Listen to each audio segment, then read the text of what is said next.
Bonjour tout le monde, c'est Moniclair et on se retrouve pour la suite de cette vidéo sur Terraformacraft.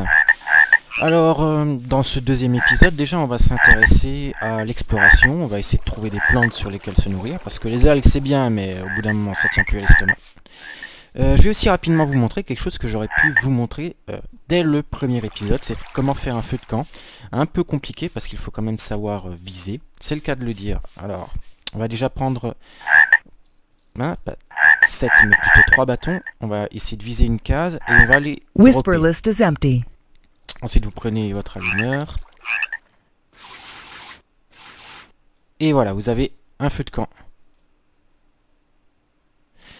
Alors le feu de camp, vous pouvez l'alimenter en bûche, en mettant ça.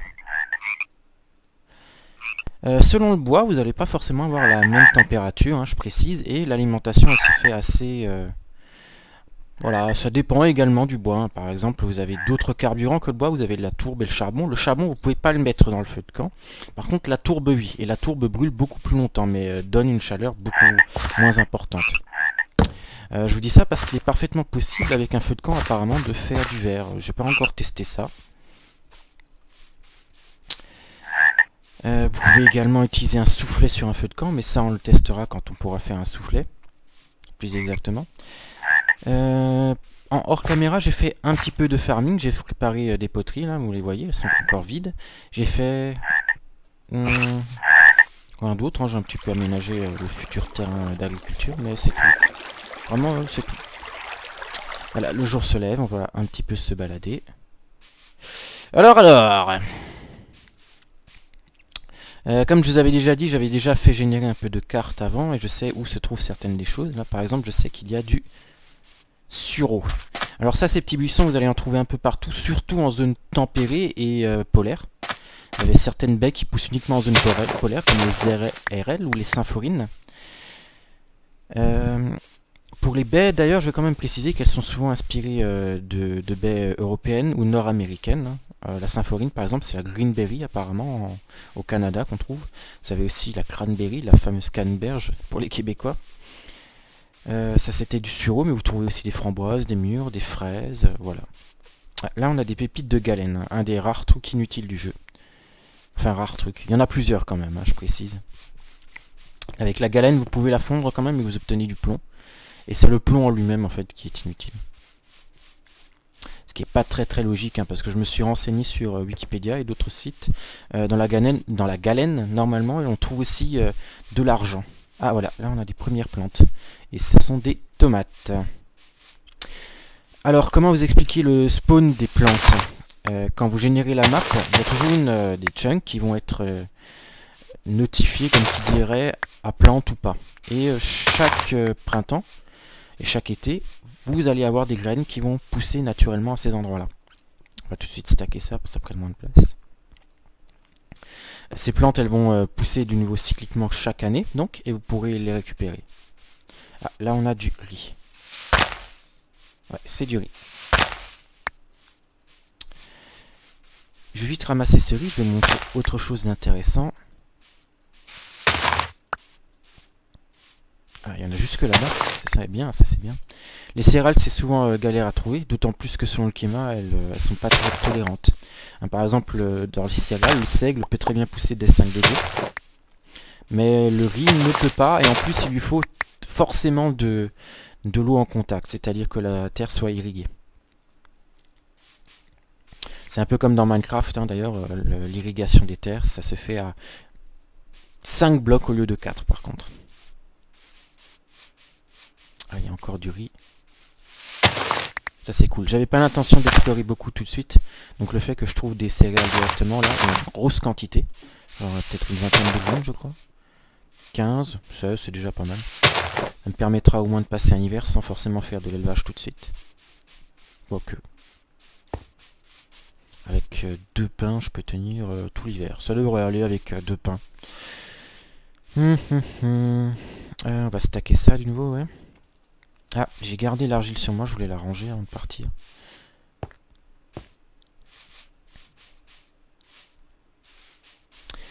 Je pense qu'après je vais faire plus de grands pots. Et peut-être que si je trouve de la jute. Je ne sais plus s'il y en a dans le coin. Là vous avez des choux. J'espère qu'il est adulte. Il est adulte, ça me prend un peu de nourriture. Pour les légumes aussi, vous avez différents types de légumes qui poussent plus longtemps ou qui sont plus rapides, hein, genre les poivrons rouges et jaunes, poussent très très vite contrairement aux choux.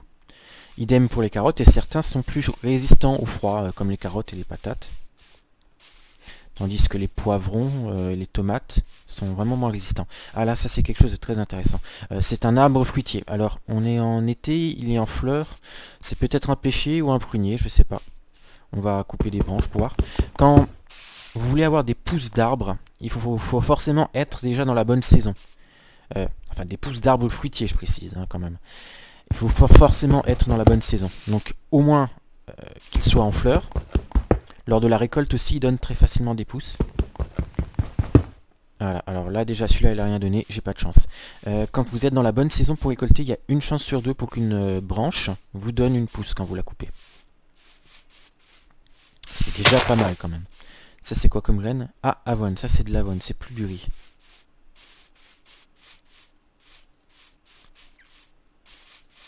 Il y en a peut-être encore là-bas.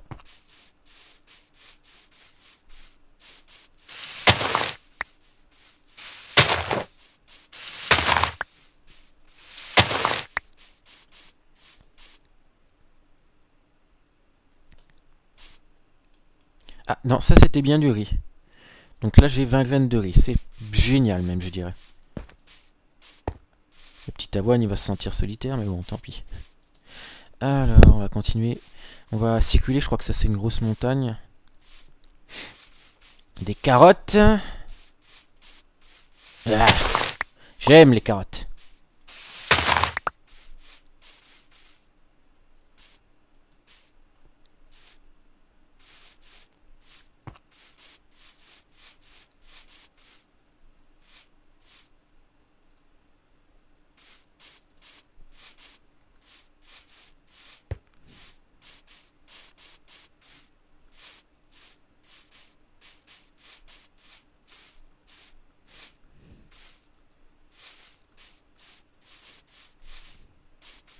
Encore des carottes. Ah là aussi il y en a en haut. On va faire un petit peu de jump.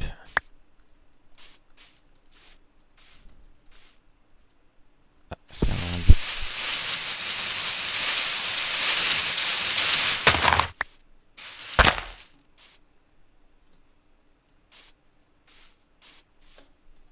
Besoin de place déjà. Décidément. Là, on va stacker les choux aussi. Je pense que les algues, je vais les jeter, elles pourrissent quand même assez vite. Ah oui, le taux de pourrissage. Ah, bah c'est toujours pas indiqué. Bon. J'ai dû les nettoyer avant de déconnecter lors de mon hors caméra, comme il dit, quand j'ai préparé ces petites poteries. Ces petites et grandes poteries, je dirais plutôt. Alors, par là, il y a quoi?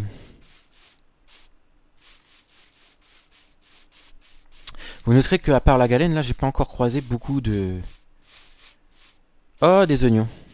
Ils sont pas mûrs, ceux-là. Ah, ils sont pas mûrs. Ah, si. Donc, j'ai pas trouvé encore beaucoup de minerais, là, par terre. Il n'y avait pas beaucoup de pépites à part la galène. Et j'ai cru pendant un moment que j'allais avoir un problème pour trouver du cuivre. Alors qu'on est dans une zone calcaire, et que le calcaire, le marbre, ça donne très facilement des minerais de cuivre. Et heureusement, je me suis rendu compte qu'il y avait une zone près de mon camp là que j'ai pas exploré, et j'y ai trouvé vraisemblablement un très très gros gisement de malachite. Ah, là encore là-bas il y a un oignon, on va tout de suite le récupérer.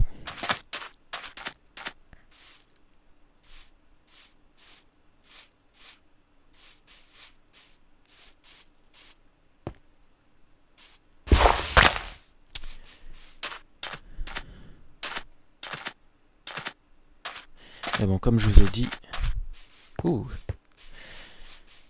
les minerais, les métaux, c'est pas pour tout de suite. On va d'abord s'intéresser encore à l'élevage, à l'agriculture.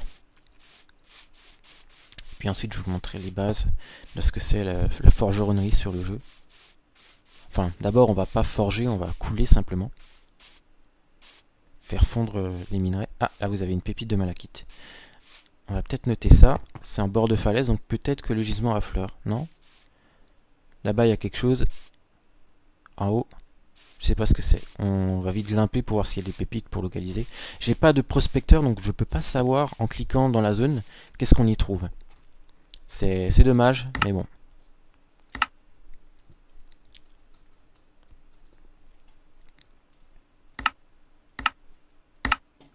On va vite monter cette colline.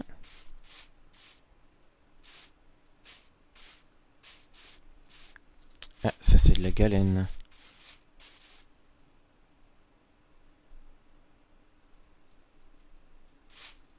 Ouais, ça c'est de la galène, c'est pas intéressant.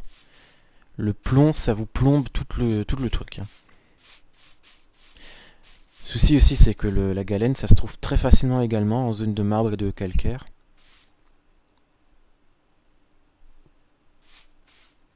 Ah. Ah bon, j'ai pas pris de dégâts. Allez hop.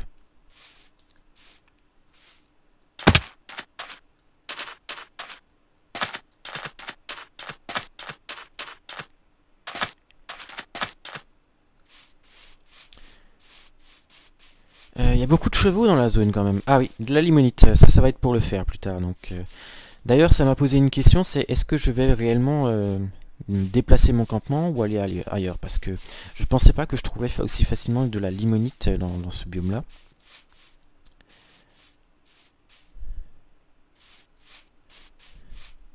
Et en fait, il y a beaucoup de pépites dans le coin, donc soit c'est plusieurs gisements agrégagés, pardon. Ah, soit c'est un seul mais très très vaste.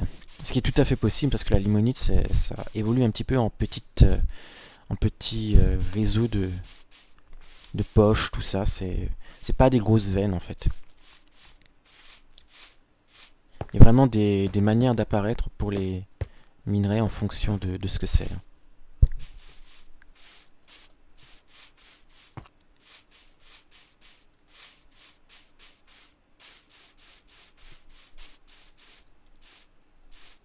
Ah oui, j'avais repéré de la lignite également. Ça va être très intéressant, c'est du charbon.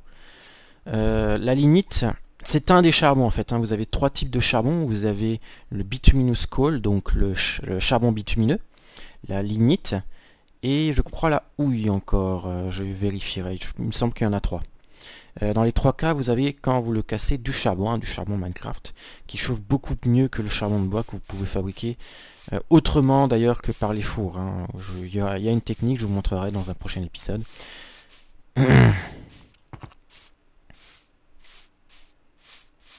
Ah, et là il y a encore des céréales.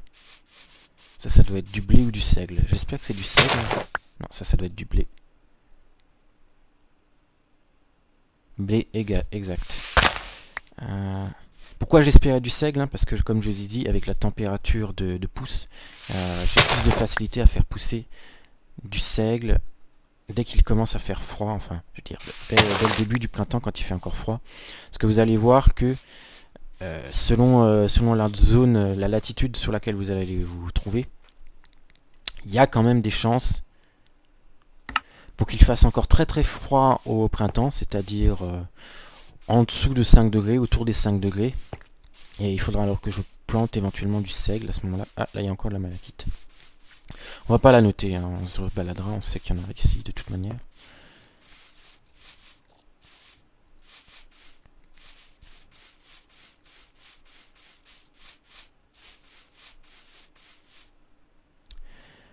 Bon, je vais vous laisser là, je vais rentrer jusqu'à la maison et puis... tout le monde, donc je suis retourné à ma base et j'ai tout de suite planté le sureau, que vous voyez là. Les baies, j'ai oublié de préciser un truc, c'est que chaque saison, elles réapparaissent aléatoirement sur la carte. Hein. Ça dépend pas du chunk dans lequel elles vont être générées pour la première fois par contre. Hein. Je précise. Certaines baies peuvent être stackées, là vous voyez, déposées l'un sur l'autre, mais d'autres non, hein, les fraisiers, non, c'est pas le cas, les érelles non plus. Il y a vraiment des tailles de buissons selon la plante. J'ai récupéré la tête de bêche en pierre là que j'avais fait l'autre fois. Et je vais tout de suite m'amuser à planter les premières graines que j'ai récoltées. Alors vous voyez là déjà je laboure la terre.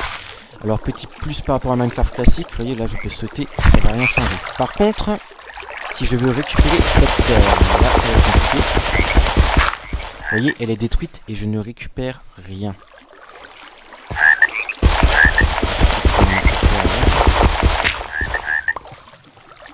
voyez, les roseaux, ils réapparaissent quand on enlève la terre. C'est comique. On va tester ça aussi. Avec la pelle, vous voyez, on peut toujours pas la récupérer. C'est dommage, mais c'est pas grave. De toute façon, la terre, vous en aurez plein, croyez-moi. Ensuite, il y a un autre truc avec la bêche, c'est que si vous appuyez sur M, vous voyez la petite case, là, vous voyez l'eau. Vous voyez le taux d'irrigation. Il faut avoir bêché hein, pour voir. Ici, vous voyez, à 4 de distance. J'avais dit 5 avant, je pensais que c'était bien 5. Donc, je vais me tromper.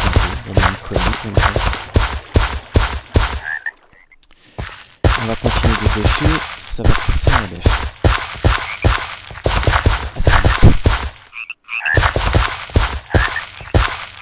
Voilà. Et tout de suite en refaire une autre. On appelle du craft les gars.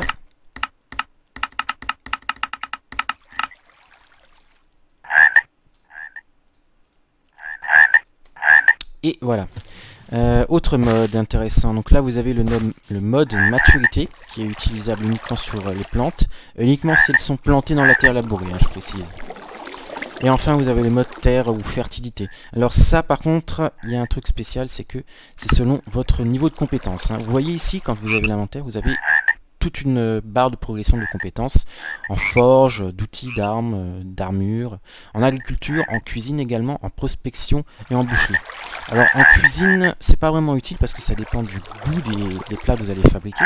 La prospection, ça va vous améliorer le taux de recherche des minerais que vous essayez de chercher avec le prospecteur. Hein. La boucherie, c'est quand vous tuez un animal, vous récupérez plus ou moins de gros morceaux. Et l'agriculture, alors ça, c'est un peu plus complexe, puisque en fait, quand vous avez le mode fertilité, à partir d'un certain niveau, je crois que c'est au moins adepte, donc c'est le niveau 2, vous pouvez déterminer quel est le niveau de qualité des sols et d'épuisement des sols. C'est-à-dire que les sols, ils vont petit à petit s'épuiser naturellement, vous aurez besoin d'un fertilisant, ou bien de tout simplement virer le bloc et d'en mettre un nouveau, quoi, pour pouvoir améliorer la fertilité du sol. Sachant que chaque terre normalement n'a pas le même taux de fertilité. Hein. Le marbre c'est assez faible que je sache. Un des plus forts normalement, enfin en théorie, mais je ne suis pas sûr, c'est le basalte. Le basalte, hein, c'est une roche volcanique. Que dire encore, vous gagnez plus de graines aussi. Plus votre niveau d'agriculture est fort, plus vous gagnez de graines quand vous cassez ou quand vous récoltez une plante. Et puis voilà. Ah oui, également, vous avez un nutriment qui est associé à chaque graine. Donc par exemple, pour des graines de carottes, ça pourrait être le nutriment A ou le nutriment C. Il n'y en a que 3. Et c'est celui-là que vous pouvez voir avec le mode fertilité sur une terre. Et je rappelle qu'il faut avoir un certain niveau de compétence.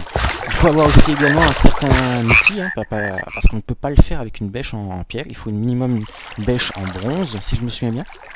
Je n'ai jamais testé avec une bêche en fer, en acier ou en acier noir ou les autres. Hein. Peut-être qu'il y a d'autres fonctionnalités qui se débloquent. C'est tout à fait possible. Alors maintenant, quelle température est-ce qu'il fait? Normalement il fait plus de 24 degrés, non, 20 degrés. On va virer ça. On va d'abord planter nos graines de riz.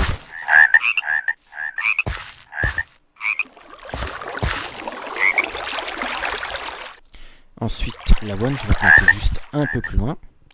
Et de l'autre côté, on a l'oignon. Alors, les oignons, on va les planter là. Les tomates, on a 4, on va les planter là. Je les espace juste pour qu'on puisse faire la différence quand même. Là, on a 3 blés, 4 graines de carottes. Ah On va te mettre mode 2. On peut les planter. Donc,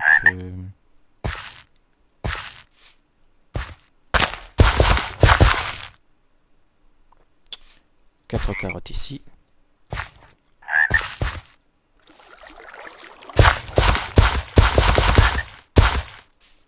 Et on va mettre les 4 choux là. Voilà. Ça, c'est pour planter la recherche de plantes et tout ce qui est associé. C'est dommage que j'ai pas eu une pousse d'arbre. J'aurais pu tout de suite le replanter, vous montrer à quoi ça ressemble. Mais bon, la vie est merdique. Ensuite, pour l'utilisation de la nourriture. Alors, je vais vous montrer un petit truc. On va poser une bûche ici. Et ça va être mon plan de travail pour la cuisine. Voilà. Vous prenez en fait un couteau, vous faites un clic droit sur une surface plane, un rocher, une bûche, quelque chose de solide, hein, une bûche, une pierre, n'importe quoi. Une bûche aussi qui serait taillée, ça je vous montrerai une fois comment est-ce qu'on fait. Et ensuite vous avez ça. Vous avez deux types de choses qu'on peut faire. Vous pouvez faire des sandwichs ou bien des salades. Alors là maintenant j'ai pas de pain et je ne pourrais pas faire de pain tout simplement parce que pour faire du pain il me faut forcément du métal pour faire une meule. La meule qu'on peut faire uniquement avec de la pierre polie, qu'on peut uniquement polir avec des ciseaux à pierre. Alors je vais faire tout simplement des salades pour commencer. Maintenant je vais faire une petite ellipse et puis je vais faire juste quelques bols et puis je vais vous montrer la cuisson pour ce genre de truc. Tout le monde, je vous montre juste rapidement le patron des bols. Vous faites comme ça et vous en obtenez 2. Voilà, à plus tard. Et les gars, nouvelle réapparition du Moniclair pour vous montrer un petit truc aussi que j'ai oublié de vous montrer. La dernière fois j'aurais pu vous faire directement un feu de camp en fait, surtout pour ça. Regardez, je vais dropper une torche sur ce tas de bûches là que j'ai fait. Whisperlist is empty. Des bols d'argile là que j'ai fait. Et vous avez vu, ça s'est allumé tout seul. Tout le monde, on va pouvoir faire ce premier repas, excusez-moi. Je ramasse mes petits bols là, ils viennent de finir. J'ai attendu pendant un moment là, je commence à me faire chier. Et on va se précipiter à la table de craft et je vous montre rapidement un petit truc, c'est pour le blé. En fait, là ce que vous avez là, c'est du blé encore, mais avec, enfin du riz pardon, mais sur la paille encore. Et il faut s'en débarrasser. Et vous voyez, quand vous faites ça, vous récupérez de la paille que vous pouvez réutiliser hein, pour la construction d'autres trucs. Et on va mettre ces graines ici. Alors, vous obtenez toujours hein, des grains de blé, des grains d'avoine, de riz, d'orge, etc. Et pourquoi est-ce que je ne peux pas créer un repas? Il faut nécessairement du pain?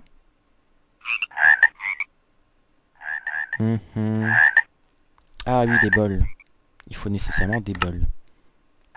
Voilà. Alors c'est toujours à peu près comme ça. En fait, les numéros que vous voyez, c'est des oses, c'est des onces. Ça vous indique le poids de nourriture que vous rajoutez à chaque fois. Donc 10 onces d'oignons, 4 de carottes, 4 de choux et 2 de grains de riz. Alors, en gros, là, j'ai pas une salade de riz, en fait, j'ai une salade d'oignons.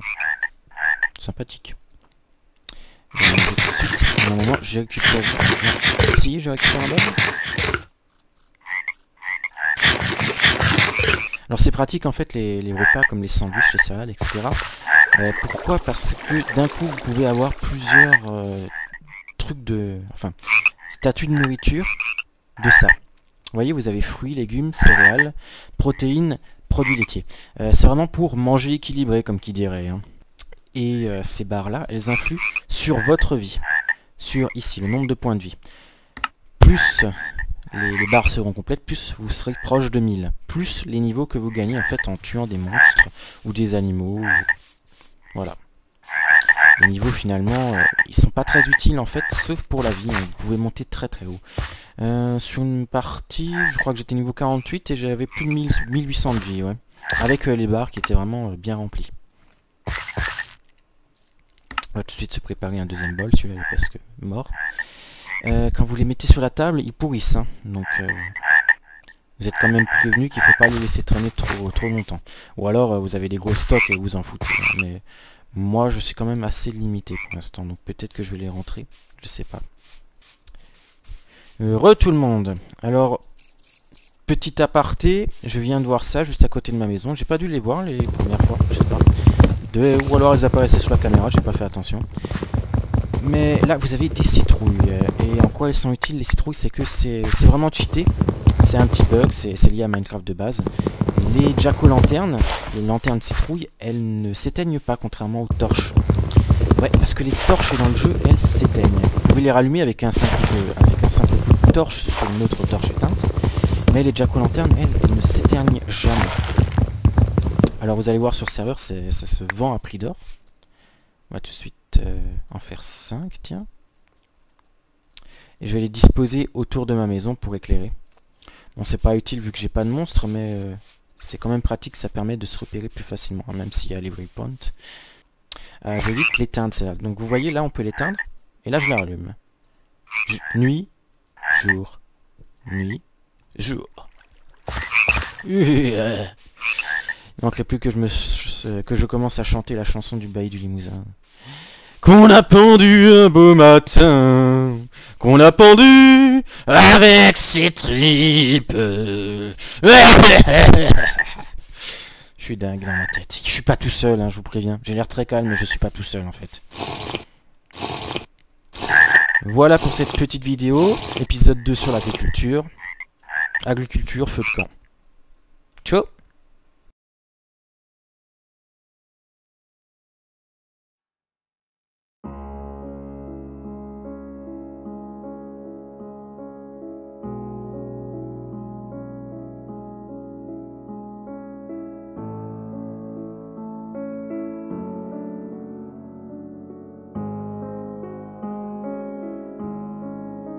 Je reviens vite pour vous dire que le prochain épisode portera sur l'élevage. Je me suis dit un petit peu de jute.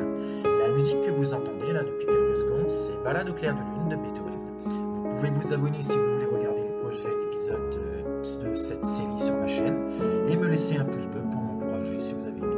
Les commentaires pour les questions et je vous dis encore merci d'avoir regardé. À la prochaine.